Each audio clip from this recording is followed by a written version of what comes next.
Que ferait Mathieu Fontorbe si demain il devait recommencer de zéro pour capturer 1000 mails avec des prospects qualifiés MLM?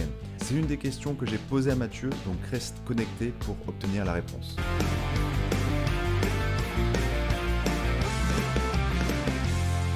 Hey, je te souhaite la bienvenue dans ce nouvel épisode du podcast La face cachée du MLM. Je m'appelle Guillaume Ringot, je suis un distributeur MLM et j'ai eu la chance de discuter depuis la fraîcheur de mon appartement lillois, près d'une heure, avec Mathieu Fontorbe qui vit au Mexique. Donc c'était un peu opposé niveau fraîcheur et chaleur. Mathieu Fontorbe a commencé le MLM il y a 15 ans, il a fondé des réseaux de plusieurs milliers de personnes. Aujourd'hui, à part vivre au Mexique, il est coach en réussite MLM et il a fondé le Netflix du MLM. Dans cet épisode, nous allons voir les débuts de Mathieu et ça s'est pas passé forcément comme prévu. Après, on reviendra sur l'évolution de l'automatisation dans le MLM. Moi, ça m'a surpris quand j'ai échangé avec Mathieu car il connaît ces termes de marketing d'attraction depuis très longtemps. Nous reviendrons également sur pourquoi les compétences développées avec les méthodes de prospection classiques sont importantes avec des techniques plus modernes, Internet, tunnel de vente par exemple. Et la dernière partie, ce sera consacré à un projet que je trouve a beaucoup de sens, tu vas le découvrir, le Netflix du MLM, je t'en dis pas plus, ce sera en dernière partie. Mais tout de suite, comme d'habitude, l'échange va commencer avec la pire anecdote de Mathieu avec les méthodes de prospection classiques en MLM. Bon épisode. Alors, merci Guillaume déjà pour cette invitation. Alors, ça remonte à longtemps déjà, hein, ok? Donc, ça remonte il y a presque 15 ans de ça en arrière, ok? Durant mes débuts dans le marketing de réseau. Et on connaît tous la méthode traditionnelle, tu sais, la méthode de la fameuse liste de contacts. Moi, je démarre, si tu veux, dans cette industrie vraiment très enthousiaste, hein, même si j'ai une longue histoire, tu vois, à raconter par rapport à ça, parce que j'ai pas... La première fois qu'on m'a présenté le marketing de réseau, je le voyais d'un point de vue négatif, tu vois, mais quand je suis revenu dans une présentation, je crois que j'étais la personne la plus positive vraiment de la salle, tu vois. Et là, en fait, bref, je démarre cette industrie et on me dit d'utiliser les méthodes traditionnelles, classiques, tu vois. Donc, fais ta liste de contacts. De cette liste, tu vas aller chercher les gens qui t'entourent, d'accord, les amis, les voisins, la famille. Et moi, à cette époque-là, j'avais déjà quand même un super bon relationnel. Quand je dis super bon relationnel, j'étais entouré vraiment de chefs d'entreprise, tu sais, d'amis commerciaux, d'amis chefs d'entreprise. Donc, on m'avait dit que ça, c'était vraiment des bons profils, tu vois, pour le marketing de réseau. Tu Donc, faisais je me quoi à suis cette dit, époque-là? comment? Tu faisais quoi à cette époque-là? Alors, je travaillais comme, on va appeler ça commercial, d'accord, Ok. pour une société de sécurité, ok. Et donc, mes relations à ce moment-là étaient vraiment de chef d'entreprise. Je travaillais beaucoup en B2B, tu vois, donc des chefs d'entreprise, ça en était devenu des amis pour la plupart, tu vois, donc vraiment des bons profils. Donc, je les avais mis forcément sur ma liste de contacts. OK. Forcément. Et qu'est-ce qui s'est passé? C'est que je commence à contacter, bien sûr, ces chefs d'entreprise, ces amis, pour les faire venir à découvrir mon opportunité d'affaires. Alors, à l'époque, sur le marché en France, il n'y avait pas 36 000 opportunités d'affaires qui couraient comme on peut le voir aujourd'hui. D'accord?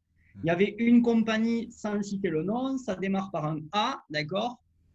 Et concrètement, je pense qu'on la connaît, mais sans citer de nom, ok, on cherche un petit peu, on la trouvera.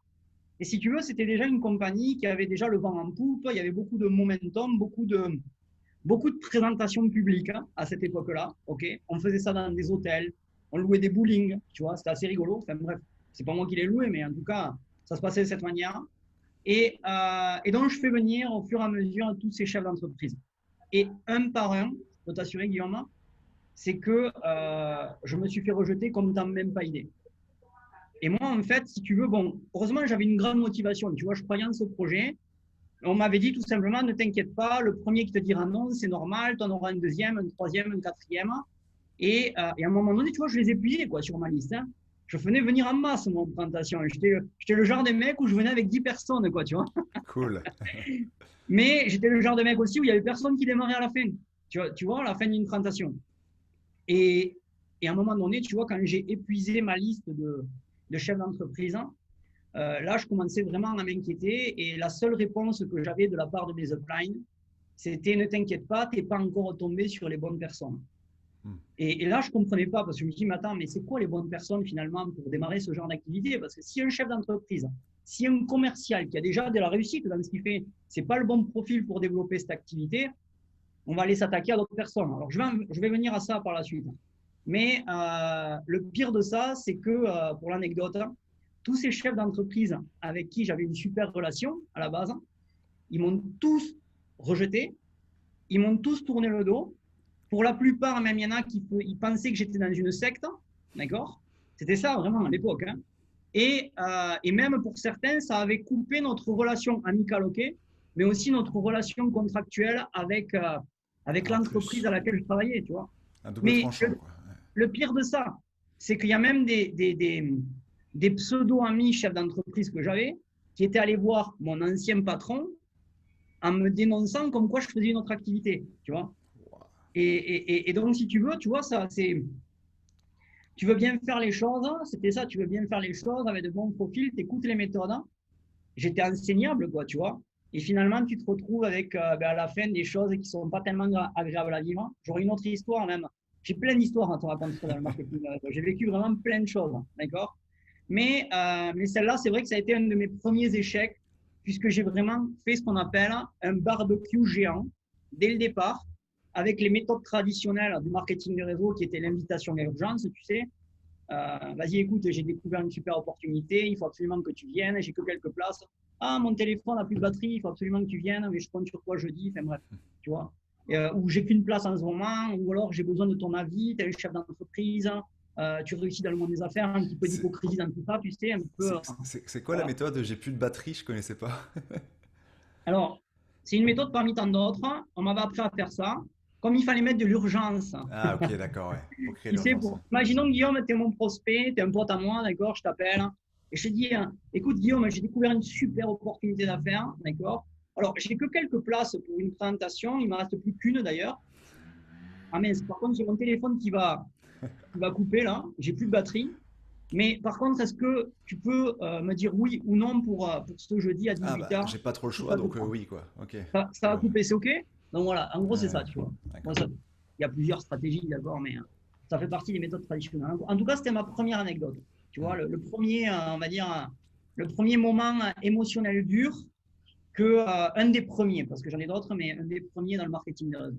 Et c'est ultra intéressant, Mathieu, parce que déjà, tu as osé inviter toutes ces personnes, et en plus, toi, tu as eu à double tranchant, parce que généralement, les gens subissent du rejet, on va dire, amical, et toi, tu as subi du rejet amical et du rejet pro. Et ça a été quoi le parcours? Donc, je sais qu'il y a eu, je crois que c'est 15 ans depuis cette histoire, ton début en Ouais, MLM? j'ai pas compté, mais on est quoi là? On est en 2000, 2020. on est en 2020. Ouais, c'est ça, j'ai démarré le marketing de réseau en 2005. Tu vois. Donc, Et ça a été ma première expérience en 2005. Je l'ai connu 2 ans avant, mais 2 ans avant, on m'a tellement abordé de la mauvaise manière que j'ai pas adhéré, quoi, tu vois.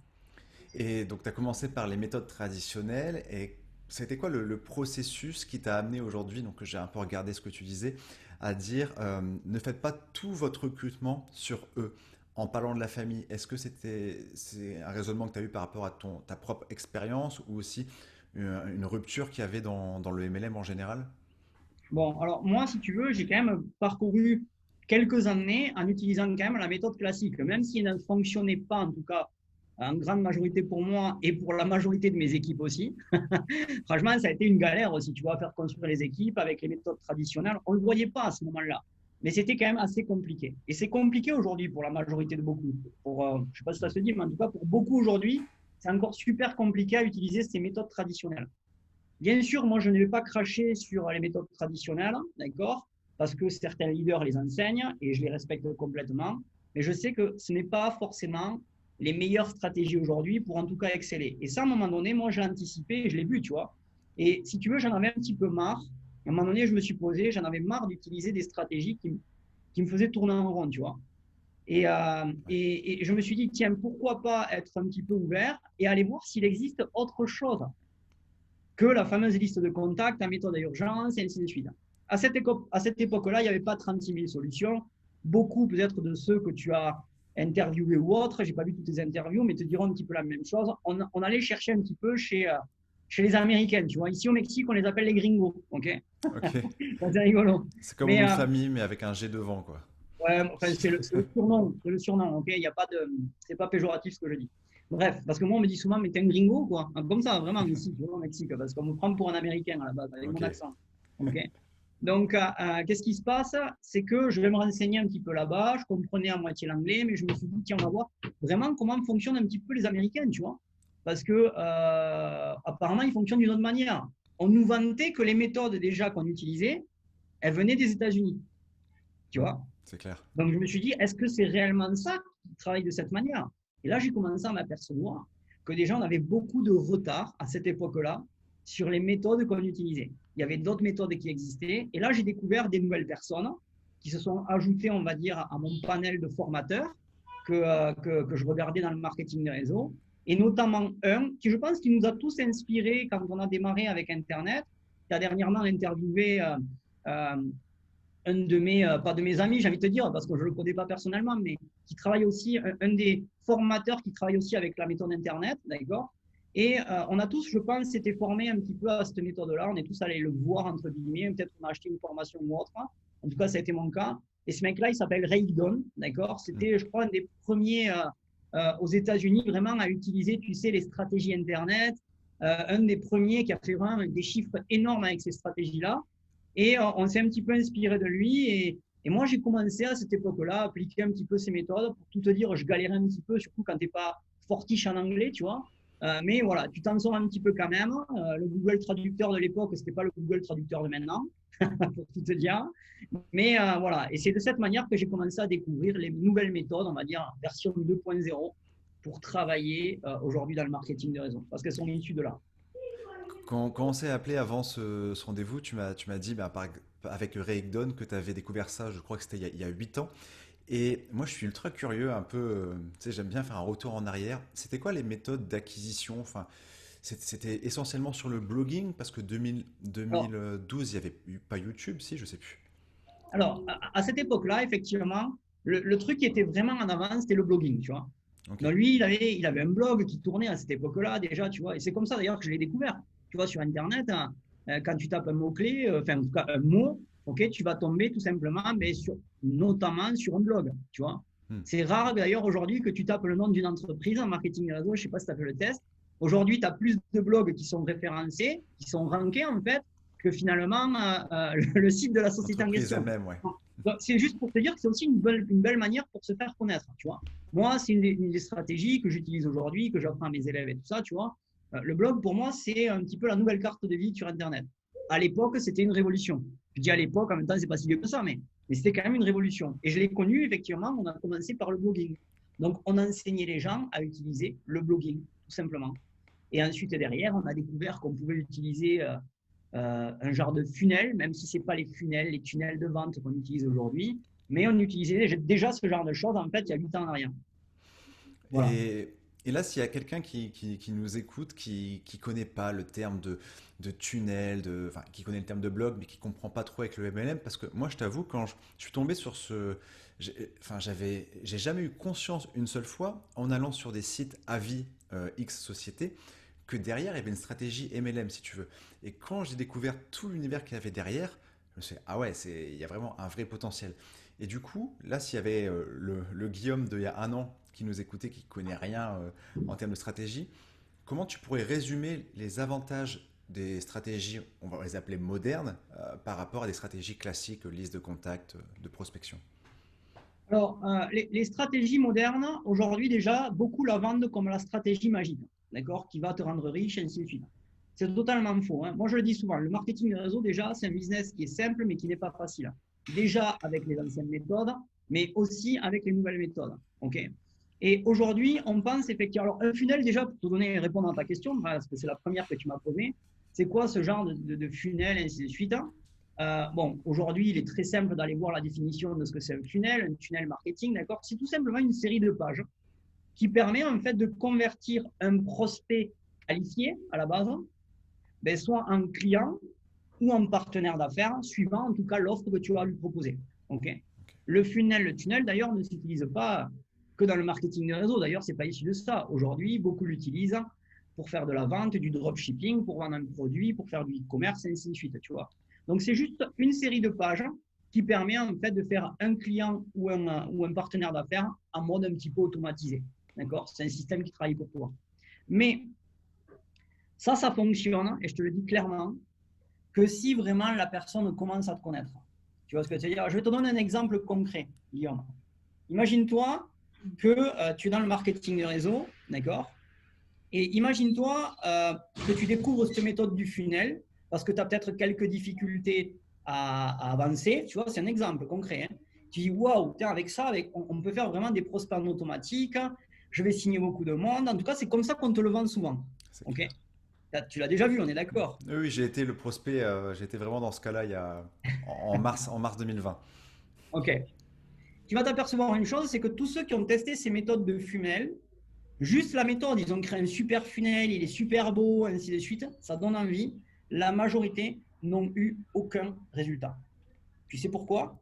Parce que le marketing de réseau, moi je le dis souvent, c'est une histoire de confiance, c'est une histoire d'inspiration. Si on ne te connaît pas, que tu n'as pas donné de la valeur aux gens avant, si on ne t'a pas vu, si on ne t'a pas vu et revu, tu peux faire un super funnel, tu as de grandes chances que, que personne t'achète quelque chose ou que personne n'intègre ton réseau juste parce qu'ils ne te connaissent pas. Tu vois. Donc, c'est vraiment le funnel, en fait, c'est comme je dis, c'est juste la finalité d'un processus de recrutement. Avant ça, ben, il faut travailler ce qu'on appelle, et c'est surtout comme ça qu'on doit travailler aujourd'hui, Guillaume, d'accord? Ben, c'est ce que tu fais en ce moment, c'est tu donnes du contenu ou autre. Ça fait partie de ce qu'on appelle le marketing et notamment l'image de marque. Tu Ouais. vois? Aujourd'hui, quelqu'un qui veut exceller, notamment sur les méthodes Internet, il n'y a pas 36 000 solutions. C'est deviens connu, donne du contenu aux gens, du contenu comme toi tu le fais aujourd'hui, tu fais du super contenu, d'accord? Et comme je dis, il n'y a pas besoin forcément d'avoir de la réussite dans le marketing de réseau pour offrir du super contenu aux gens, pardon, parce que ça, c'est un petit peu une utopie aujourd'hui. C'est surtout, on parle souvent avec Ego en disant oui, il faut avoir réussi à créer un réseau de 10 000 personnes comme on a pu le faire à l'époque, tu vois, pour pouvoir prétendre former. Si on veut donner du contenu aux gens, on peut le faire et sans aucun problème. Et c'est ce qui fera d'ailleurs que tu deviendras un petit peu attirant pour peut-être sans doute certains prospects sur Internet. En tout cas, ça, c'est la méthode Internet. OK? Tu, tu soulèves un point ultra essentiel, disant que il faut pas forcément déjà gagner 10 000 euros par mois, être une rockstar pour commencer. Et ça a été mon blocage pendant très longtemps.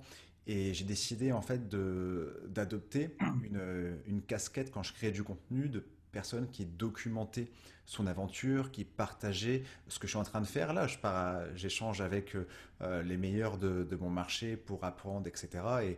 Et tout ça pour dire que enfin, je me rappelle que je me disais, mais pourquoi les gens vont m'écouter si je crée du contenu alors que je suis pas encore une rockstar du marketing de réseau, tu vois. Donc merci d'avoir souligné ça, c'est ultra inspirant, quoi. C'est bien que tu fasses ça. Je pense que tu montres l'exemple aussi parce que tu élimines un petit peu cette peur que l'on a. Parce que ça, je l'ai souvent eu, notamment au niveau de mes élèves, parce que certains me disaient, mais comment je peux prétendre effectivement donner du contenu, offrir du contenu aux gens si je n'ai pas encore un résultat ou quelque chose de probant, tu vois? Et c'est souvent ce qu'on appelle le syndrome de l'imposteur, tu C'est sais? ça. Et on a peur de nos gens. Moi, je connais des gens qui ont des super qualités, de super contenu, comme toi tu l'as aujourd'hui, et qui malheureusement le gardent pour eux pour le moment parce qu'ils justement, en fait, ils ont peur que s'ils le donnent, ben, ils vont être vus comme un imposteur, en fait, alors que leur contenu, il est génial, tu vois. C'est ça. Donc, c'est bien que tu montres l'exemple aujourd'hui, que tu ailles chercher aussi les bonnes informations comme tu le fais, parce que ça permet finalement de montrer qu'on peut démarrer de rien, et justement avec ces méthodes pour se faire connaître et être un expert dans le domaine, quoi, tu vois. C'est clair. Donc partager l'évolution, les gens aiment bien le voyage, pas juste. Ils aiment bien voir qu'avant vous avez un peu de brioche et que maintenant vous êtes ultra musclé, que juste quelqu'un qui est musclé. Enfin, c'est mieux de voir l'évolution, quoi. Super, super métaphore. T'as souligné un point qui était important. Tu disais voilà que ouais, les personnes n'allaient pas nous rejoindre tout de suite. Ils avaient besoin de voir notre tête et de recevoir de la valeur ajoutée euh, au bout d'un certain temps. Dans un de tes contenus, tu disais que 80% du recrutement arrivait entre le septième et la 12e exposition. Donc, c'était par une stratégie mail, je pense que, en général, par une stratégie mail. Ma question, c'était comment concrètement, ce serait quoi l'appel à l'action qui va engendrer un recrutement entre cette 12e, ce 7e, pardon, et ce 12e exposition? Alors, déjà, ça, c'est une statistique générale, comme tous les digital marketeurs sur Internet. En fonction de tous les chiffres qu'on analyse, les ratios et ainsi de suite, on peut prétendre effectivement qu'on a une réponse positive, soit pour acheter un produit ou pour intégrer une société, d'accord, à partir entre le 7e effectivement et le 12e email. Donc, et tu le retrouves dans beaucoup de formations aujourd'hui. Mais la réalité, ce chiffre, il est quand même, c'est aléatoire en fait, tu vois, Bien parce sûr. que moi d'ailleurs, c'est pas forcément ma méthode de vente aujourd'hui, je te le dis clairement, parce que je pense que dans notre industrie qui est le marketing de réseau, il faut quand même cette part de relationnel. Et moi, je le vends en fait. Et je vais d'ailleurs enchaîner sur autre chose en te disant, aujourd'hui, la compétence première que tu dois maîtriser quand tu fais du MLM, c'est apprendre à vendre. Alors déjà, apprendre à te vendre toi-même et apprendre à bien vendre ton service, ton produit et ton affaire. Tu vois, ça, c'est le point le plus important. Et moi, si je dois, par exemple, si on doit utiliser la liste email, et moi, je te le dis comment je fais, je vais te dévoiler une méthode, c'est que même au bout du 7e ou au bout du 12e mail, peu importe, il va y avoir toujours un appel à l'action avec un rendez-vous que je vais prévoir avec mon prospect, tu vois. Ok. Parce que moi, tous mes prospects, moi, je veux les avoir au téléphone, tu vois. Alors, bien sûr, il faut le faire quand on est à l'aise aussi et qu'on sait vendre ce que l'on fait. Parce que si tu prévois beaucoup de rendez-vous téléphoniques, c'est ce que je dis souvent, si je t'apprends une stratégie qui permet de remplir ton agenda de rendez-vous, mais que sur chaque rendez-vous, tu ne sais ni vendre, ni parrainer quelqu'un, ça te sert strictement à rien. Souvent, effectivement, ceux qui utilisent aujourd'hui la méthode du complètement automatique, c'est-à-dire sans avoir une relation avec son prospect, déjà, ça fonctionne réellement que quand tu as une très, très, très grande liste de contacts qui a été générée avec Internet. Parce que tu as un petit pourcentage infime, vraiment, hein, entre 5 et 10%, j'ai envie de te dire, de toute ta liste qui peut éventuellement prétendre à signer pour ton activité ou à acheter peut-être un produit ou un service. Donc, Ok. fais tes calculs, mais ça représenterait quand même beaucoup de travail. Ça peut représenter des années, d'accord, des années de création de contacts, en fait, tu vois, de contenu, d'accord, de contenu comme certains l'ont fait. Il y en a très peu qui font ça, hein, Guillaume, aujourd'hui. Tant d'années de contenu pour obtenir une grande liste de contacts et sur cette liste, tu n'as qu'un petit pourcentage qui va effectivement se transformer. C'est une méthode qu'on peut utiliser. Moi, ce n'est pas ma préférée. Je t'ai cité la mienne parce que j'ai une compétence aussi, que je sais aussi enseigner à mes élèves. C'est la partie vente. Je sais leur apprendre à se vendre et à vendre leurs produits et leur entreprise. Ce que je tire de ce que tu viens de me dire, c'est que les compétences qu'on nous enseigne avec les méthodes de prospection classiques, donc bah, savoir se vendre, savoir closer, etc., du coup, elles sont essentielles elles Complètement. sont essentielles aujourd'hui. Ouais. C'est pas du full automatique et on parle jamais aux personnes en visu, quoi. C'est le plus important, j'ai envie de te dire. Apprendre déjà à vendre et à savoir démarrer quelqu'un et que tu aies un petit peu cette sensation où tu sais que quand tu vas parler à un prospect, tu sais que ce prospect, il va démarrer, quoi. Tu ne vas pas passer 30 minutes, 1 heure de temps avec lui pour obtenir une réponse à la fin. Écoute, OK, c'est super intéressant, j'ai envie de réfléchir. Là, j'ai pas l'argent, j'ai pas le temps, je sais pas le moment. Rappelle-moi dans un mois. Enfin, on connaît la suite de ces histoires. On est d'accord. Hmm. euh, la base, c'est avoir une stratégie qui te permet vraiment de savoir bien recruter ou même faire démarrer un client sur le moment. C'est ça en fait la base. D'accord. Et après, tu peux attaquer toutes les méthodes de prospection que tu veux. Donc, alors, on parlera du Netflix, du MLM après. Je fais un petit teaser pour la dernière partie.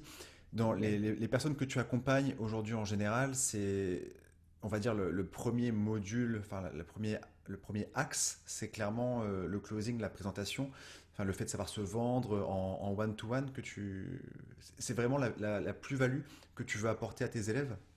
Alors, la base de la base, hein, d'accord, c'est pas le premier module en fait que tu vas avoir chez moi. C'est pas je Ouais. t'apprends de suite à présenter, à closer. Non. La base de la base, déjà, c'est se préparer comme un chef d'entreprise.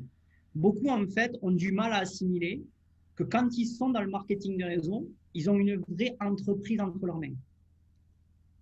Mais comme il n'y a pas beaucoup besoin d'investissement pour démarrer ce style d'industrie, beaucoup forcément ne la voient pas comme une entreprise, tu vois. Hmm. Donc, Ok. il n'y a pas cette mentalité de chef d'entreprise. OK?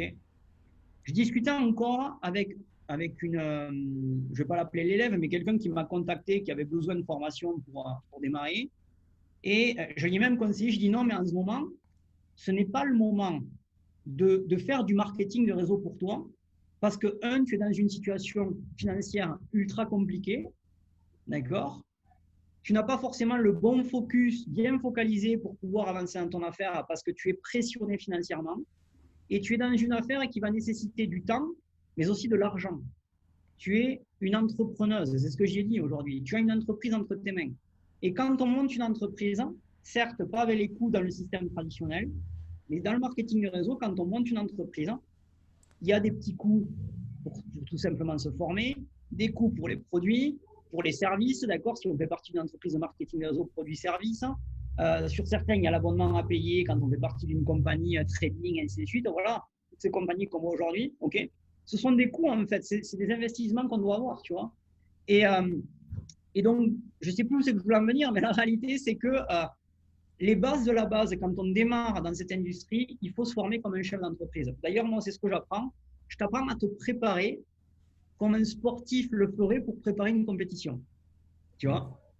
Donc, je t'apprends à devenir un chef d'entreprise. Je t'apprends également immédiatement à gérer tes finances, même à partir du premier euro que tu vas générer avec ton entreprise de marketing des réseaux. Je t'apprends déjà à l'administrer. Ça, c'est le premier point. On doit connaître l'administration de son entreprise. Tu vois? Ensuite, on parle de quoi? Mais il faut savoir s'organiser. Aujourd'hui, combien de gens font du MLM? Ils pensent qu'ils font beaucoup d'actions. Ils n'ont jamais le temps de rien faire. Je ne sais pas si tu as déjà eu le cas, Guillaume. Et la réalité, c'est vraiment ça. Mais parce que justement, ils n'ont pas un système d'organisation qui est carré. La majorité du temps, on fait des choses improductives dans notre affaire. Donc pour ça, il faut avoir un système d'organisation carré, okay, comme l'aurait un chef d'entreprise. Tu vois, ça sont les bases. C'est ce que j'apprends à un élève qui viendrait se former avec moi. Okay. Ensuite, il y a même quelque chose que je leur apprends à faire, c'est la checklist à succès dans le MLM. C'est quoi la checklist? C'est un petit peu ton GPS, d'accord? Comme, imaginons que tu as une destination, tu prends ton GPS et le GPS, normalement, va te faire passer par les endroits qui te prennent le moins de temps possible. On est d'accord ou pas? C'est ça. Bon, mais là aussi, tu vois, tu vas avoir une petite checklist avec moi que tu dois suivre et voir si tu valides bien les étapes, quoi, tu vois. Et d'ailleurs, dans une des étapes, et je te le dis, tu n'as pas intérêt d'être pressionné financièrement pour avancer dans ton MLM. Hein. Parce que si tu arrives et que tu bloques à cette étape, mets le MLM de côté. Ce n'est pas le moment pour toi, tu vois. Et ça, c'est un point que je dis clairement. Alors, je sais que ça ne plaît pas, tu sais, aux leaders et tout ça quand j'enseigne à ce point-là, Ouais. parce que la majorité sont intéressés par le fait qu'un distributeur souvent dépense tout son argent à acheter des produits, des services, parce qu'ils savent qu'ils vont faire une commission, d'accord? Mais moi, je le dis clairement haut et fort, quand quelqu'un n'est pas prêt et qu'il n'est pas bien financièrement, ne va pas déjà lui prendre tout son argent en lui faisant croire qu'il va gagner des cent et des mille dans ton activité alors que c'est totalement faux. D'accord? Donc, en tout cas, ce sont des points qui font partie de la checklist du MLM. D'accord? Et ensuite, on termine aussi par OK, maintenant, bon, ça y est, j'ai respecté les bases du succès. OK, je suis préparé. Quels sont les outils que je dois utiliser dans l'industrie qui est le marketing de réseau? Et si tu veux, en fait, je t'apprends à utiliser les bons outils. Ben, c'est ta caisse à outils, en fait. Tu pars à l'action et tu prends ta petite mallette. Tu as tous les outils dedans et c'est parti. Tu peux faire du marketing de réseau de manière correcte. Et c'est ensuite où viendra, où on apprend la partie présentation, la partie closing, la partie vente, et ainsi de suite. Quoi, tu vois. Mais la base de la base, je ne sais pas si j'ai bien répondu à ta question, la base, c'est se préparer, tout simplement. Non, mais c'est clair, c'est bien, et c'est à l'image de. C'est au contraire des personnes qui vont juste vendre, on va dire, ou alors qui vont juste dire, ouais, fais un bon tunnel, construis un bon tunnel, mets-le là, et après tout va changer pour toi. Et là, on voit vraiment que tu fais une sorte de consultation comme un médecin qui fera un check-up de tout, C'est ça. un contrôle médical avant de.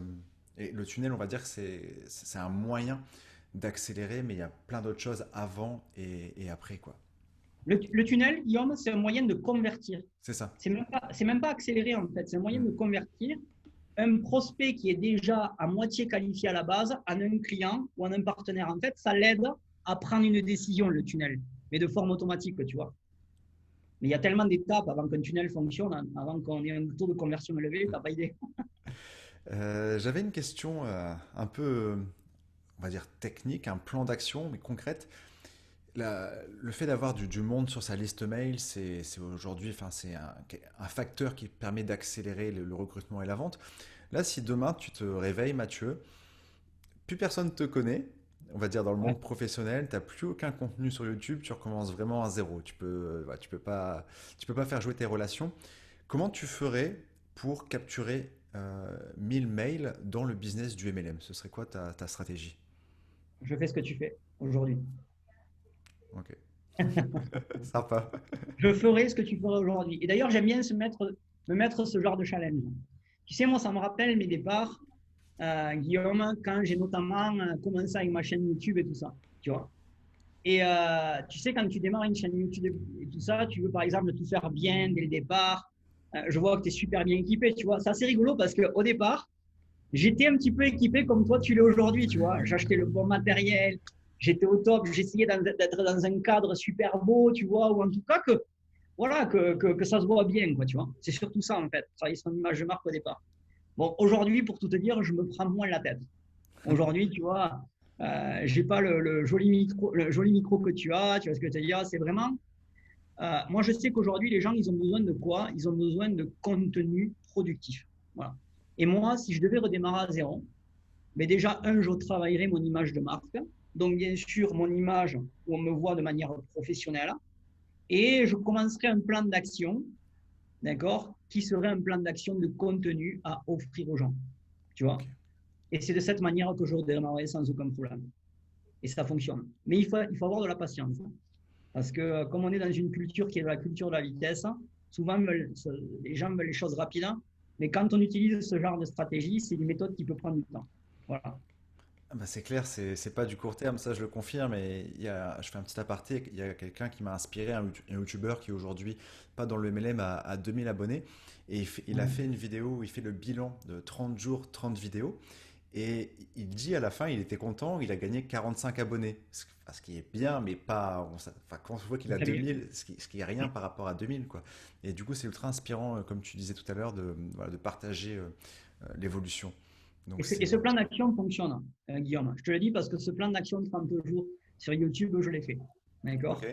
Si tu vas sur mon canal YouTube, tu le verras, il y a une espèce de vlog à un moment donné que je faisais. Et il y a une espèce de série qui dure plus de 30 jours, tu vois. Et je faisais une vidéo par jour. Je t'assure, c'est du boulot quand même. Ouais. Je sais que là, tu vas attaquer une, tu vois, et tu sais, c'est vachement de travail, quoi, tu vois. Entre la montée, ensuite, il faut faire le montage. Enfin, c'est du travail. Les gens ne le voient pas, mais c'est du travail faire une vidéo. Ne serait-ce que 10 minutes de contenu, tu n'imagines même pas le temps que ça prend, tu vois. Hmm, c'est Mais clair.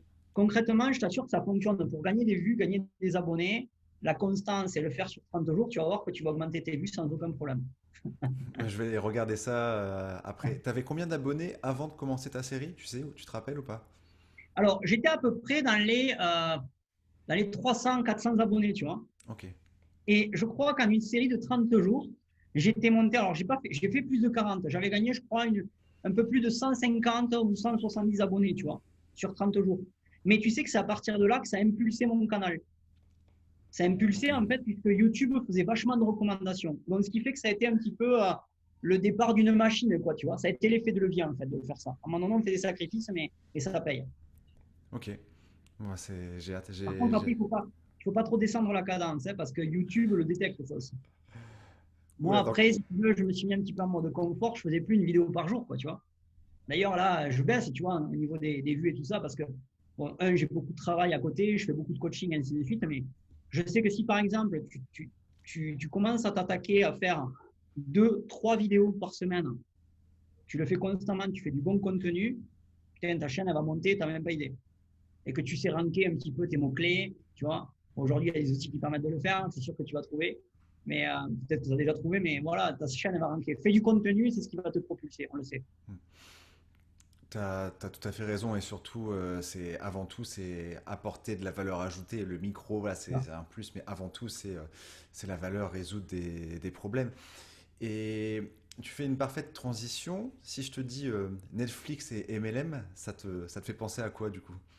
Alors, ça, c'est mon petit nouveau bébé, même si j'ai 2 enfants, vraiment. Mais là, c'est vraiment mon bébé dans le marketing de réseau.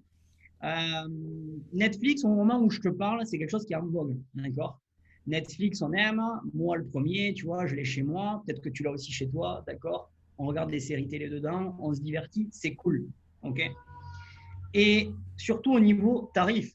Enfin, je veux dire, pour regarder des séries et tout ça, enfin, voilà, tu n'as même pas besoin d'aller au cinéma. Tu as des belles séries et ainsi de suite. Tu payes une quinzaine d'euros par mois et c'est super. Tu vois, tu as accès à plein de films. OK? Donc, c'est un petit peu ce qui est en vogue, tu vois. C'est ce qui divertit les gens. Et un jour, j'ai eu une idée, il y a quelques mois de ça en arrière, parce que ça fait quand même presque 8 ans que je forme, tu vois. Où je fais du coaching individuel, et ainsi de suite, quoi, tu vois. J'ai une académie aujourd'hui, enfin voilà, j'ai des élèves que j'ai formés de A à Z. Et, mais si tu veux, ma formation, elle n'était pas accessible à tout le monde, Guillaume. C'est-à-dire qu'aujourd'hui, si tu veux, les gens qui viennent me voir, voilà, les gens, on va dire, qui ont un tout petit budget pour pouvoir justement se former, c'est pas chez moi qu'il fallait aller, quoi, tu vois. Tu peux pas venir chez moi parce que tu as un petit budget. En gros, elle était quand même réservée à des personnes qui ont quand même un budget pour pouvoir venir se former, tu vois. Okay. Bref. Et je me suis dit, tiens, j'avais tellement de demandes de personnes, effectivement, qui me disaient, mais moi, Mathieu, je suis vraiment en galère en ce moment. Tu vois, je suis en galère, j'arrive pas à recruter, j'arrive pas à parrainer. J'avais tout le temps ça, tu vois, on venait me voir, on commentait mes vidéos YouTube. Et, et suivant une analyse des rendez-vous que j'ai fait, tu vois, que j'offrais, je remarquais en fait que la majorité prenait moins de plaisir à faire du marketing de réseau parce que c'était devenu une nécessité, tu vois. Donc, en gros, ils faisaient du marketing de réseau avec une pression, ok. Et là, ça devient pas bon. Et je me suis dit, tiens, pourquoi pas les former, mais en se divertissant, tu vois ce que je veux dire, où ils prennent du plaisir à se former. Et là, j'ai fait la relation à ce moment-là avec le Netflix du MLM. D'ailleurs, c'est une idée que j'ai eue depuis très, très longtemps, en fait. Mais que je ne savais pas comment la mettre en pratique, tu vois, la mettre en marche, en fait, cette idée. Et à un moment donné, je dis, allez, c'est bon. Le Netflix aujourd'hui, OK. J'ai rassemblé les idées et j'ai créé effectivement le Netflix du marketing de réseau, du MLM. OK. Parce qu'aujourd'hui, bon, c'est un petit peu la mode. Tu en as qui vont inventer le Netflix de la formation. D'accord. D'ailleurs, c'est une compagnie de marketing de réseau, au passage. Moi, ce n'est pas une compagnie MLM, c'est vraiment le Netflix du MLM. C'est de la formation pour être motivé tous les jours à passer à l'action dans son activité. Tu veux que je t'explique le principe ou pas? Bah ouais, bah très, très bien. Moi, Ok. je connais déjà un petit peu, hein, je me suis un peu renseigné, mais ouais, le principe et surtout, ce qui m'intéressait, c'est voilà, quelle valeur ajoutée tu souhaites et tu apportes aux personnes qui sont, aux personnes qui te suivent via ce projet. Alors, la valeur ajoutée, c'est que j'ai voulu faire ce que ne font pas les autres. D'accord. Ça m'a toujours inspiré d'ailleurs. Faire ce que les autres ne feront jamais. Tu vois. Dans le monde du coaching, tu n'as pas un coach qui va s'emmerder. Excusez-moi du terme, moi je parle un petit peu comme ça, un petit peu à la toulousaine, tu vois. Mais qui va s'emmerder à te faire du contenu productif tous les jours pour former un nouveau distributeur. Tu vois. Ou alors, ce sont des contenus vraiment très vagues. Il n'y a pas de production derrière, il n'y a pas de montage visuel ou quoi que ce soit. Tu vois, c'est un truc à la vite fait et débrouille-toi avec ça. Certains le font, mais c'est très rare. D'accord. Et moi, je me suis dit, tiens, pourquoi pas faire une formation qui ressemble un petit peu au concept du Netflix. Donc, en gros, dans un mois, on va parler d'une série. Tiens, je te donne par exemple le thème de ce mois-ci. D'accord. Je te parle de 3 habitudes que tu peux mettre en place, d'accord, pour automatiser l'atteinte de ton succès MLM. D'accord. Et ça a été coupé en différents épisodes. D'accord. D'accord, ok. Mais ces épisodes-là, en fait, ils durent environ entre 5 et 10 minutes, pas plus, pour justement, en fait, que ça soit quelque chose de facile à écouter, qui ne te prenne pas beaucoup de temps, d'accord. Mais c'est surtout, en fait, tourné et filmé pour que tu puisses avoir envie le lendemain de te reconnecter et écouter l'épisode suivant. D'accord. Ok. Mais chaque épisode est bourré de valeur, est bourré de contenu qui t'impulse à passer à l'action. En gros, c'est un petit peu ton booster quotidien pour te dire, hé mon coco, tu as une entreprise entre les mains, il faut aller l'ouvrir, tu vois. En gros, c'est ça. Le Netflix du Ok. MLM, c'est ça. Alors, bien sûr, au-delà de ça, Guillaume, tu as toute une. Donc, ça, c'est l'idée du Netflix. Là, tu as plusieurs séries, d'accord, que tu reçois tous les jours, du lundi au samedi. Et donc, tu le reçois directement depuis ton téléphone, d'accord. Tu reçois ton épisode chaque matin quand tu es abonné au service sur ton téléphone. Et en plus de ça, tu as accès, bien sûr, à ton espace en ligne où tu as pas mal de bonus pour vraiment impulser ton business déjà dès le départ quand tu fais du marketing de réseau. Ok, ça c'est D'accord. le Donc, Netflix. donc, tu peux avoir accès à tous les vieux contenus également et tu raisonnes un mois égale un thème avec un enchaînement logique, c'est ça? Exactement, Ok. en fait, c'est exactement ça. Ça fonctionne un petit peu comme le Netflix. Sauf que Ok. tout, bien sûr, a une relation, bien sûr, avec le marketing de réseau. Tu Oui. vois? On parle beaucoup de stratégie. C'est que de la stratégie, pratiquement. Tu vois, il n'y a pas de blabla de motivation, parce que beaucoup de formations aujourd'hui existent. On te fait des discours motivationnels de 12 heures, mais la réalité, c'est que voilà. D'accord. Tu vois, je vais rebondir sur un truc. On te dit souvent de faire du développement personnel dans le marketing de réseau. Mais la réalité, c'est que les réponses ne se trouvent pas dans les livres. Quoi, tu vois. Hmm. Et moi, je te le dis en connaissance de cause. Moi, mon épouse, elle est maître de méditation. Elle est certifiée en plus, ici à Mexico. Tu vois. Donc, je peux t'assurer que le développement personnel, c'est son dada. D'accord. Elle est thérapeute holistique. Elle a été certifiée dernièrement facilitatrice d'un programme qu'on connaît de plus en plus, qui s'appelle Access Consciousness, qui est accès à la conscience, tu vois. Et là, c'est vraiment dans le développement personnel, tu vois. Mais souvent, dans le marketing de réseau, tu vas retrouver beaucoup d'orateurs qui vont te faire des discours motivationnels pendant 2 heures, certes, et qui sont motivants, mais la réalité, c'est qu'on parle très, très peu de stratégie qui te permet vraiment d'avancer dans le MLM, tu vois. Je, me- Donc, je, bref. me- je comprends exactement ce que tu veux dire, car il y a un truc qui m'a toujours fait rire avec les événements des entreprises MLM, c'est que à la fin des événements, il y a tout le monde qui est un peu perché, enfin ultra motivé, mais limite à un niveau mais qui est incroyable. Tout le monde veut revenir l'année prochaine en ayant atteint le top. Et plus le temps passe, plus, enfin voilà, là, il y a des gens qui Elle est bonne abandonnent. d'ailleurs, cette sensation. Elle est super bonne. Ah Moi, oui, je ah me oui, souviens. c'est génial et ça fait du bien et enfin, comment dire, je me moque pas parce que ça a vraiment créé des déclics chez plein de leaders, chez moi également. Mais ce que j'aime bien, c'est que là, il y a un truc quotidien. Je sais pas, les personnes, elles se lèvent, elles regardent ça, etc. Et la motivation au quotidien, c'est juste, enfin pas la motivation, le fait de se sentir dans une sorte d'habitude. Tu crées une habitude, je pense. Exact. Mais tu vois, c'est le thème de ce mois-ci. Donc, effectivement, Ouais. l'idée, c'est de créer une habitude. Parce que je te donne un exemple. Aujourd'hui, les événements, c'est quelque chose qu'on promouvoit. C'est un des trucs vraiment les plus importants d'ailleurs. Mais un événement, il n'est pas fait pour te rendre riche dans le marketing de réseau. Un événement, en fait, il est juste là pour te donner la vision. C'est juste ça. Un événement, il est fait juste pour ça. Pour Clairement. uniquement te donner la vision que toi aussi, tu peux le faire. Mais la réalité, et la majorité des fois, que tu vas à un événement, un grand, je te parle d'un grand événement, comme un événement international que propose ta société, tu sors de là effectivement euphorique, mais tu veux la réaction 3 jours après. Moi, ça m'est souvent arrivé dans mes équipes à l'époque. C'est que de toutes les personnes que j'avais fait venir à l'événement, tu en avais environ 50% qui avaient déjà arrêté 3 jours après. Et pourtant, qui étaient à fond de cale après un Trois événement. jours. Ah ouais. 3 jours après, ils étaient revenus, tu reviens dans le système traditionnel.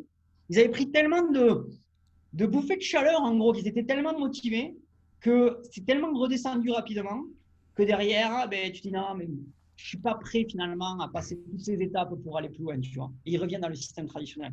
Je t'assure que moi, c'est l'effet que j'ai eu en faisant venir du monde aux événements. Alors, je ne dis pas qu'il ne faut pas venir les gens aux événements, c'est très très bon. D'ailleurs, c'est un super filtre, d'ailleurs, tu vois. Un super filtre pour détecter ceux qui vont avancer et ceux qui abandonneront, tu vois. Mais il ne faut pas avoir peur de ça, il faut le Comment faire. tu, comment tu détectes ceux qui vont réussir et à l'inverse ceux qui vont pas réussir à un événement? Alors, déjà, il y a plusieurs points, tu vois, par rapport à ça. Mais déjà, quand tu commences à parler à quelqu'un, tu sens, tu vois. Ouais. Déjà, tu sens, déjà, en lui parlant, sa manière d'être, sa manière de faire, sa manière d'actuer, sa manière de parler. Tu sais si c'est quelqu'un, en fait, qui peut aller loin dans cette activité. Moi, aujourd'hui, j'ai pas ce don de faire là, mais quand même, je sais, tu vois, quand je parle avec quelqu'un, je sais si vraiment elle va durer ou pas, tu vois. Et il y a d'autres personnes, hein, je te dis honnêtement, putain, il y a énormément de travail, quoi. S'il réussit, c'est que on n'a pas fait des miracles, mais presque, quoi, tu vois. Hmm. Il y a des gens qui sont pas faits pour le marketing du réseau. Il faut dire ce qui est. Hein.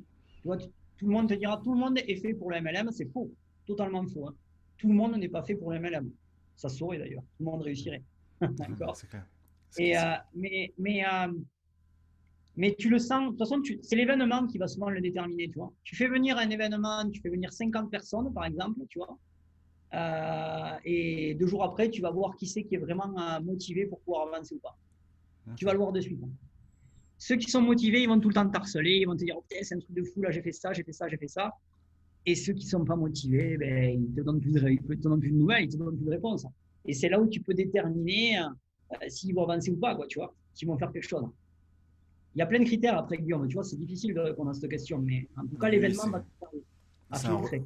c'est un ressenti avec la conversation, la personne. Il y a plein d'éléments voilà, qui nécessitent une présence humaine, une conversation humaine, des choses comme ça. Et est-ce que le fait d'avoir créé donc le Netflix du MLM, un accompagnement quotidien, est-ce que tu sens avec les personnes que tu accompagnes un manque de soutien parfois des uplines et un manque de structure? Euh, c'est compliqué aussi de répondre à cette question parce que, tu sais, souvent, moi, je suis vu de beaucoup de plaintes d'ailleurs, hein, comme un petit peu le vilain petit canard parce que je dis tout fort ce que les networkers pensent tout bas. D'accord? Aujourd'hui, on est dans une culture où les gens ont de plus en plus besoin d'argent pour s'en sortir, pour avancer. D'accord? Et si on parle aujourd'hui de la majorité des leaders que tu as dans l'industrie du marketing des réseaux, même si les paroles qu'ils ont sont des belles paroles, c'est tout autre de l'autre côté. C'est l'inverse. Souvent, ils ne voient pas plus loin que leur nombril personnel. La seule chose qu'il y a, et je l'ai entendu de certaines paroles, de certains, et je m'en rappellerai toujours, et même déjà dans le système traditionnel, on m'avait sorti cette parole et ça m'avait un petit peu choqué, tu vois. Moi, je me souviens dans le système traditionnel, on m'avait dit un truc qui était, tu vois, tous les gens que tu manages, parce que j'étais directeur d'une compagnie, d'accord. C'est un petit peu, il faut les voir comme des citrons. Je t'assure, hein, comme ça. Mm. OK? Et ce citron, en fait, il a du jus à l'intérieur. Tu vas le prendre et tu vas le presser jusqu'à que tout le jus sorte. Et quand il n'y a plus de jus, tu le prends et tu le mets à la poubelle. Ou tu en prends un autre. Je te parle un petit peu vulgairement en te disant ça, mais tu vois, c'est quelque chose qui m'a toujours choqué parce que c'est quelque chose justement que je ne voulais pas dans le marketing de réseau. Je ne voulais pas prendre les gens comme des citrons, les presser, leur sortir tout le jus, et après derrière, quand ils avaient terminé de demander tout leur potentiel, concrètement, eh bien, on prend quelqu'un d'autre. Eh bien, tu sais quoi? Aujourd'hui, cette stratégie-là, je la vois encore beaucoup dans le marketing de réseau de la part de certains leaders. On fait rêver les gens, on les fait miroiter des choses incroyables, on leur prend tout leur potentiel, et derrière, quand ils ont signé, quand ils ont travaillé, qu'ils sont à un moment critique d'avancer dans leur compagnie, qu'est-ce qu'on leur dit? Écoute, pour le moment, tu n'es pas productif, tu n'avances pas, j'ai pas envie de passer du temps avec quelqu'un qui n'est pas productif. Combien de fois j'ai entendu ça? Et s'il y a des gens qui nous écoutent, en tout cas de tes auditeurs, je suis sûr qu'il y en a qui vont se reconnaître quand je vais dire ça. D'accord? Qui ont été dans cette situation. Alors, c'est clair que quand je dis ça, ça ne fait pas plaisir aux leaders. Ils me haïssent quand je dis ça. Je te le dis clairement, ils me haïssent. Putain, mais c'est qui lui pour dire des choses comme ça? Pourquoi il dit des choses comme ça? Il va tous me les démotiver. Ben ouais, mon pote, mais motive-toi. Et quand tu as un petit là qui n'arrive pas à avancer et qui vient te crier au secours, allez, prends-le par la main et va l'aider un petit peu. Et montre-lui comment on montre l'exemple, montre-lui comment toi tu parraines, montre-lui comment toi tu fais un client, montre-lui que tu sais le faire. Et là, tu seras le meilleur exemple et tu deviendras vraiment la personne qui va bader toute sa vie dans ton activité. Et tu en as très peu qui savent faire ça aujourd'hui. Tous sont très forts pour donner la formation, ce qu'on fait nous les coachs aujourd'hui, tu vois. On fait déjà, on montre, on donne la formation, mais très peu aujourd'hui viennent et te prennent par la main et te disent allez viens, on va recruter ensemble, je te montre comment on fait, on va tout simplement faire un client ensemble, je te montre comment on fait. Ah, tu as très peu qu'il faut, tu vois. Mais bon, le petit message est passé. Non, mais c'est clair, c'est bien entendu. Et puis, je peux comprendre sans comprendre, mais en fait, mon expérience quand j'étais je suis toujours dans mon MLM, mais quand je veux dire, quand je faisais que les méthodes de prospection classiques, il y a une fois où il y a un coach en MLM, j'ai failli aller à un de ses séminaires, je vais pas citer son nom, et ça m'a toujours fait rire. Genre, il y a une upline, j'avais juste demandé son avis, et elle m'avait dit quelque chose, genre, enfin, on voyait qu'il y avait une sorte de sentiment que je devais rester dans le cercle, dans l'univers, et que si je sortais un peu, donc aller voir des coachs qui ne sont pas forcément nos uplines, il pouvait y avoir un dysfonctionnement, et je pense que il y a aussi le fait qu'elles ont tellement réussi avec des méthodes, parfois il y a 10, 20 ans, qu'elles pensent qu'il suffit de refaire la même chose aujourd'hui voilà, pour tout exploser, quoi. Et voilà, je pense qu'il y a des nouvelles méthodes de stratégie que tu enseignes également, et je pense que le monde évolue quand même. Donc, Tu sais, le marketing de réseau, c'est un monde où le mauvais ego ressort très rapidement. On a tous de l'ego, tu vois. Et dans le marketing de réseau, cet ego, et notamment sur le marché francophone, putain, cet ego, le mauvais ego, en tout cas, il est exceptionnel quand il sort. Et ça vient souvent de la part des leaders. D'accord? Quand je dis les leaders, c'est ceux qui ont une forte position ou autre. Moi, je l'ai vu, hein, je me suis fait tellement critiquer de nombreuses fois, Guillaume, qu'on t'a même pas idée. D'accord? D'ailleurs, attends-toi-y, tu vois, quand tu vas monter en flèche, que tu vas être vraiment connu, tu vas avoir des critiques, et je te le dis clairement. Tu vas être critiqué, tu vas dire, ce mec-là, il sort d'où? Il sort d'où là? C'est quoi sa réussite? Qu'est-ce qu'il a fait pour prétendre donner du contenu? Tu auras ce genre de critiques, je te le dis clairement. Moi, je me suis fait critiquer de nombreuses fois, même en public, quoi, tu vois. Des leaders avec des égos surdimensionnés, d'accord, qui ne supportaient pas l'idée que leurs équipes aillent se performer par quelqu'un d'autre que eux. La Terre tournait autour d'eux. Tout ce qui est à l'extérieur, il ne faut surtout pas y aller, d'accord. Certains rentrent dans ce jeu-là. Il y a des équipes qui se disent, ah oui, effectivement, mon leader, c'est mon leader, je ne vais pas suivre quelqu'un d'autre. Mais il y a d'autres non, tu vois. S'ils vont chercher un coach, c'est qu'à un moment donné, il faut se poser les bonnes questions. Pourquoi les gens vont nous chercher à nous et ne restent pas avec la manière d'enseigner que proposent tout simplement les uplines ou quoi que ce soit? C'est que ça ne fonctionne pas. Il faut dire ce qui est, tu vois. C'est tout simple. C'est clair, c'est les méthodes et même l'aspect humain. On est tous, moi je pense, tu vois que tous les êtres humains, on a plus d'affinité naturellement avec des personnes juste par leur voix, par leur façon de s'exprimer, via plein de choses, quoi. Donc je pense que parfois ça peut faire du bien un peu de sortir du système classique, en tout cas s'il n'y a pas eu les résultats attendus. Bien Donc, sûr. Après, ouais. attention, on a parlé surtout de ça, mais il y a quand même des points positifs dans le MLM. Hein. Ah oui, oui. Franchement, moi, j'ai vécu des choses incroyables, quoi. Je me souviens encore, tu vois, je te parle de ça, mais je me souviens vraiment de ma première expérience. Même si j'ai vécu tous les rejets et tout ça, moi, je me souviens, j'avais un upline magnifique. Quand j'ai magnifique, c'est là où j'ai vraiment ressenti, tu veux que je te dise une chose, c'est d'ailleurs, c'est un petit secret, mais c'est là où je me suis vraiment senti dans une famille au départ. D'accord? Et c'était pas mon parrain direct, en fait. Tu vois, c'était vraiment quelqu'un qui m'inspirait dès le départ. Il avait créé un truc qu'on ne sentait pas ailleurs. Il avait créé ce qu'on appelle une vraie famille, tu vois, comme une vraie famille, tu vois. C'est ça, en fait, qu'on recherche tous. On a toujours envie de faire partie d'une communauté, tu sais. On est toujours en recherche de ça, faire partie d'une communauté à qui on appartient ou autre. Et je me souviens, en fait, lui, il avait créé ça. Et ça me rappelle vraiment de super souvenirs. C'était vraiment des bonnes choses. Il avait créé une super famille. Il était présent, il faisait énormément de sacrifices. Il avait bien sûr la réussite, tu vois, à ce moment-là. Mais on vit des choses incroyables, surtout quand on fait partie de ce genre de communauté. Donc voilà, c'était la petite aparté, mais je Mais le précise. c'est bien, tu fais bien de nuancer parce que c'est pas parce qu'on a un peu, comment dire, on a un peu parlé des points négatifs de certaines personnes qu'on va tout généraliser à tous les uplines du MLM. La face cachée du MLM, non, c'est ça ton thème. Hein. Ouais, c'est ça, ouais. Mais moi, je pourrais faire des podcasts entiers sur la valeur ajoutée que m'ont apporté mes uplines. Je pense pas que c'était ton message et le mien. C'était juste que parfois, il existe pour des types de personnes des autres solutions qui peuvent être meilleures ailleurs. Ça veut pas dire voilà, que nos uplines enseignent des bêtises et sont des mauvaises personnes. Donc, ouais, On n'a pas dit ça, hein, attention. oui, on On a n'a pas fait dit ça. ça. Je voulais nuancer mon propos. Mathieu, il y a une question rituelle que je pose, alors une question rituelle au début et à la fin. J'aime bien un peu les mises en scène. Là, tu te téléportes devant le Mathieu qui, qui vient de se prendre des vents par tous les patrons qu'il a invités au bowling. Et t'as 30 secondes pour lui adresser un message pour l'aider dans son expérience professionnelle. Qu'est-ce que tu lui dirais pendant ces 30 secondes? Ok. Euh, Qu'est-ce que je lui dirais durant ces 30 secondes? Alors, déjà, bon, aujourd'hui, c'est un petit peu. Elle est difficile, la question. Hein. Elle est difficile, mais elle a une réponse. OK? Elle est difficile surtout parce que ça me rappelle en même temps mes souvenirs. Tu sais, quand je démarre au départ, mais aussi aujourd'hui, il y a quand même une évolution. Tu vois, j'ai pris de l'expérience depuis. Donc, j'essaye de me positionner entre celui qui n'a pas d'expérience et qui veut aborder un chef d'entreprise et qui en a un petit peu. Il faut prendre un petit peu le juste milieu. Alors, le juste milieu, c'est quoi?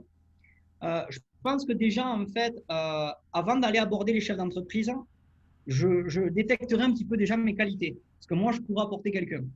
Et si je dois aller voir, imaginons que tu sois un chef d'entreprise, d'accord, tu es ce chef d'entreprise, je viens te voir Et je te dis, écoute, je sais qu'aujourd'hui, les affaires sont florissantes pour toi, ça avance bien, mais si aujourd'hui, tu aurais besoin d'améliorer quelque chose, qu'est-ce que tu aimerais améliorer? J'attendrai sa réponse et bien sûr, je développerai un argument qui me permettrait de trouver des solutions où moi, je pourrais être en mesure de pouvoir l'aider à encore améliorer ce qu'il aimerait améliorer. Je ne sais pas si c'est une bonne réponse, mais en tout cas, c'est comme ça que je ferai. Non, c'est très clair, tu qualifierais tu dirais au Mathieu il y a 15 ans, du coup, je pense, de qualifier Qualifier son plus pour prospect. prospect. Exactement. Qualifier Ok. plus pour... Mathieu, où est-ce qu'on peut te retrouver pour ceux qui ne te connaissent pas? Alors, tu vas sur Facebook, je m'appelle Mathieu Fontorbe. Tu vas sur YouTube, tu tapes Mathieu Fontorbe, d'accord? IMF Académie MLM, ok? Où c'est que tu peux me retrouver? Je te donnerai les différents liens. Si tu veux les mettre dans ton podcast ou sur YouTube, tu pourras les mettre si tu veux, Ouais, carrément. d'accord? Et même, tu vois, pour ceux qui veulent en savoir plus d'ailleurs sur le Netflix du MLM, si tu me le permets, eh bien, je te donnerai un lien, tiens d'ailleurs, non pas pour vendre le Netflix, mais pour offrir une session de 30 minutes avec moi, où je pourrais leur donner un point important à améliorer dans leur marketing du réseau. Et j'en profiterai bien sûr pour leur discuter, pour leur parler de ce fameux Netflix du MLM. Bah, avec grand plaisir, vous Okay. retrouvez donc le lien dans la description sur YouTube ou alors sur la plateforme de podcast. Mathieu, merci beaucoup pour ton temps, c'était enrichissant. Enfin, on a vu un peu une évolution des méthodes, tu as beaucoup d'expérience et c'était ultra intéressant de me replonger un peu dans le passé du MLM et dans le présent et dans le futur. Écoute, avec plaisir, hein, Guillaume. Merci pour cet entretien en tout cas. Je te dis à bientôt et bonne journée. Salut. Merci à toi aussi. Je te remercie d'avoir regardé cette vidéo. Si tu souhaites plus de contenu à ce sujet, pense à t'abonner en cliquant ici. Et si tu souhaites découvrir comment les nouveaux leaders américains recrutent sans prospecter leur marché chaud ou des inconnus sur les réseaux sociaux, ça se passe en description.